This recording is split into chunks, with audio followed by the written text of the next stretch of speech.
Like et abonne-toi à notre chaîne YouTube, où cette araignée grimpera sur ta tête pendant ton sommeil. Aujourd'hui, personne ne peut vraiment se faire une idée complète de ce que c'était de vivre entouré de dinosaures. Si nous savons aujourd'hui que certains animaux comme les orques, les alligators, les lions et autres grands prédateurs peuvent être une menace pour nous, les humains, aucun de ces animaux ne peuvent être comparés aux dangers que représentaient les dinosaures et autres animaux préhistoriques. Aujourd'hui, nous allons nous pencher sur 10 animaux qui étaient plus effrayants que les dinosaures. Vous vous rendrez peut-être compte que les dinosaures étaient inoffensifs, et peut-être même amicaux par rapport aux bêtes que je vais vous montrer aujourd'hui.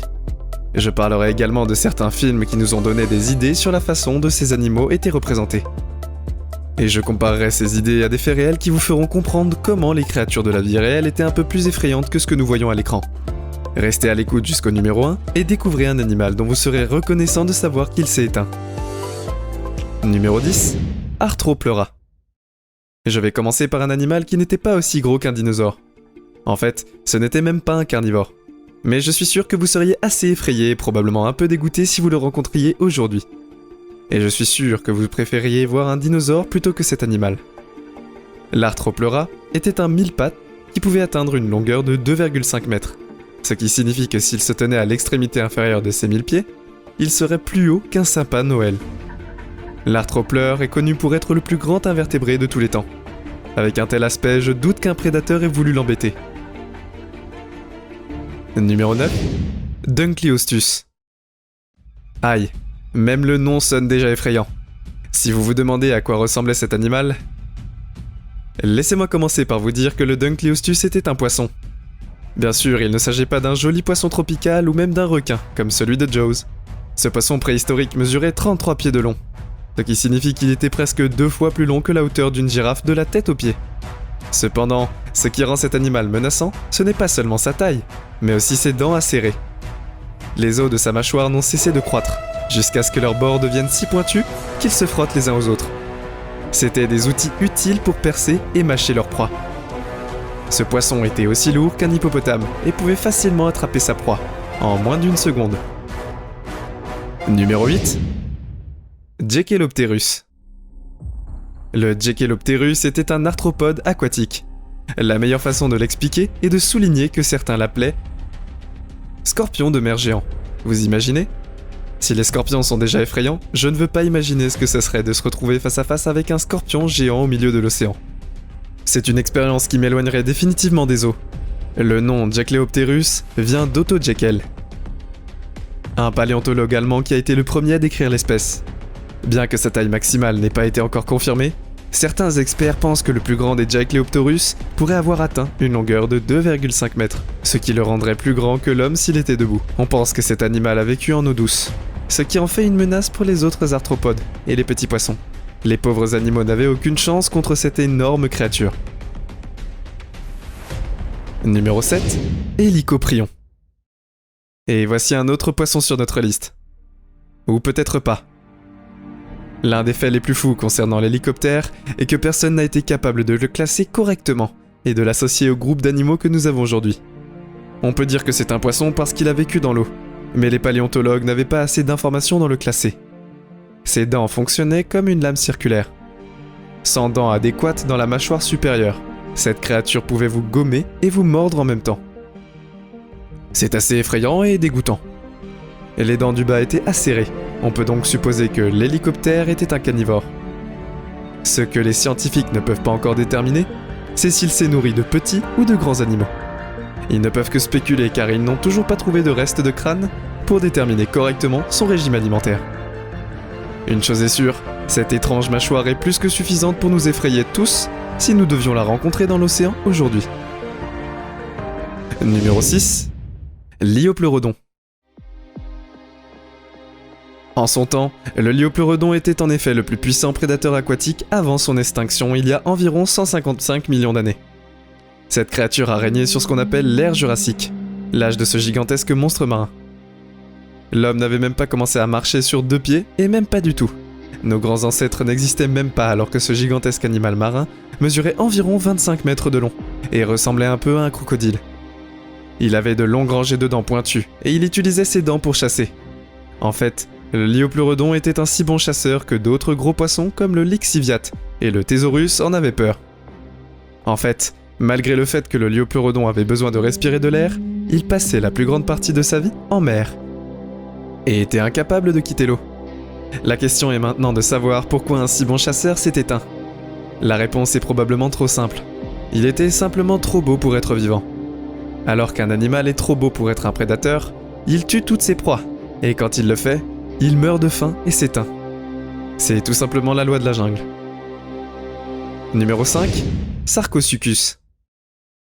Le Sarcosuchus était proche des crocodiles en apparence, ce qui se reflète bien dans son nom, Sarcosuchus. Se traduit par crocodile de chair. Mais cette bête ne peut pas vraiment être qualifiée de crocodile. Elle n'est qu'un parent éloigné de ce reptile diurne moderne. Une caractéristique majeure était sa taille, 12 mètres de long et un poids de plus de 10 tonnes. Le Sarcosuchus était beaucoup plus grand que le crocodile de mer, le plus grand crocodile des temps modernes. Environ 2 mètres de cette longueur étaient occupés par le crâne, offrant suffisamment d'espace pour les plus de 130 dents que possédait la bête. La taille massive et les nombreuses dents caractéristiques donnaient à ce reptile tout ce dont il avait besoin pour conquérir son environnement. Il pouvait affronter à peu près n'importe quel animal qui passait par son écosystème, y compris les dinosaures. En particulier, il se nourrait d'un mimus, que l'on pense être légèrement plus petit que le Sarcosuchus lui-même, mais qui, de temps en temps, constituait la majeure partie de son alimentation, principalement composée de poissons. Il passait la plupart de son temps dans l'eau. Le Sarcosuchus s'est éteint il y a 130 à 110 millions d'années, dans ce qui est devenu l'Afrique et l'Amérique du Sud. Numéro 4. Le mosasaure. Avez-vous déjà regardé Jurassic World ? Si oui, vous savez que l'un des dinosaures les plus effrayants est le mosasaure. Un véritable monstre de la vie réelle qui parcourait les mers il y a des milliards d'années. Ces reptiles tout simplement gigantesques pouvaient avaler leur proie entière, mais ils préféraient les couper en petits morceaux de la taille d'une bouchée. Le reptile avait une masse d'environ 14 tonnes et pouvait atteindre une longueur d'environ 18 mètres. Mais pourquoi ces animaux se sont-ils éteints ? Quelle était cette énorme chose qui les a fait quitter la surface de la Terre pour ne plus jamais être revus ? Eh bien, les scientifiques ne savent pas exactement, mais ils pensent que ce gros dino n'existe pas. C'est aussi pour ça que nous ne voyons plus de dinosaures se promener dans le monde. Numéro 3. Le mégalodon.